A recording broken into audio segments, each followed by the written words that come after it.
સામે પોલીસ દ્વારા લાલ આંખ કરવામાં આવી રહી છે। અસામાજિક તત્વોનો આતંક દિવસે ને દિવસે સુરતમાં વધી રહ્યો છે, ત્યારે પોલીસ દ્વારા અત્યારે કડકમાં કડક કાર્યવાહી હાથ ધરવામાં આવી રહી છે। લિંબાયત પોલીસે અસામાજિક તત્વોનું સરઘસ કાઢ્યું છે। ચિયા ગેંગના સાગરીતનું લિંબાયતમાં જાહેરમાં સરઘસ નીકાળવામાં આવ્યું। અગાઉ જાહેરમાં હથિયારો લઈને ગેંગે આતંક મચાવ્યો હતો। સ્થાનિકોમાં ભય ઉભો કરવાનો પ્રયાસ કરવામાં આવ્યો હતો, ત્યારે લોકોમાંથી ભય દૂર કરવા પોલીસે સરઘસ કાઢ્યું છે। તો અસામાજિક તત્વો સામે પોલીસ દ્વારા લાલ આંખ કરવામાં આવે છે। પોલીસે અસામાજિક તત્વોનું સરઘસ કાઢ્યું છે।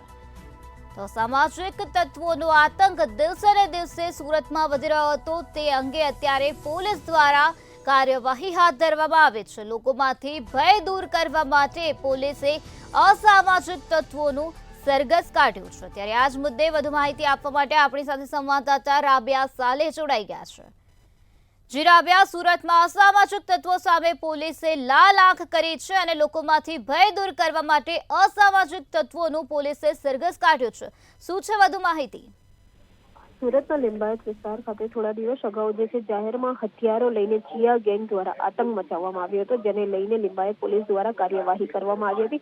સમગ્ર ઘટનાના સીસીટીવી જે તે વખત સામે આવ્યા હતા। લોકોની અંદર ભય અને ડર બેસાડવાના હેતુથી આ કાર્ય કરવામાં આવ્યું હતું, જેને લઈ સુરતની લિંબાયત પોલીસ દ્વારા અસામાજિક તત્વો સામે હવે જે છે લાલ આંખ કરવામાં આવી રહી છે અને જે વિસ્તારમાં તેઓ દ્વારા ધાક બેસાડવામાં આવી રહ્યો હોય તે જ વિસ્તારની અંદર એટલે કે લિંબાયત વિસ્તારની અંદર અસામાજિક તત્વો દ્વારા સરઘસ તેમનું કાઢવામાં આવ્યું અને ખાસ કરીને જે ચિયા ગેંગ છે એમના સાગરીતોનું લિંબાયત પોલીસ દ્વારા જાહેરમાં સરઘસ કાઢીને લોકોના અગાડી હાથ જોડાવીને તેમની માફી મંગાવીને તેમનો ભય લોકોની અંદરથી દૂર કરવાનો પ્રયાસ કરવામાં આવ્યો હતો। ત્યારે સ્થાનિક લોકોમાંથી ભયનો માહોલ દૂર થાય તેવા પ્રયાસ હેતુસર સુરતની જે લિંબાયત પોલીસ છે એમના દ્વારા આ આરોપી પ્રત્યે ભય દૂર કરવા જાહેરમાં સરઘસ કાઢીને તેમને પાઠ ભણાવવામાં આવ્યો હતો।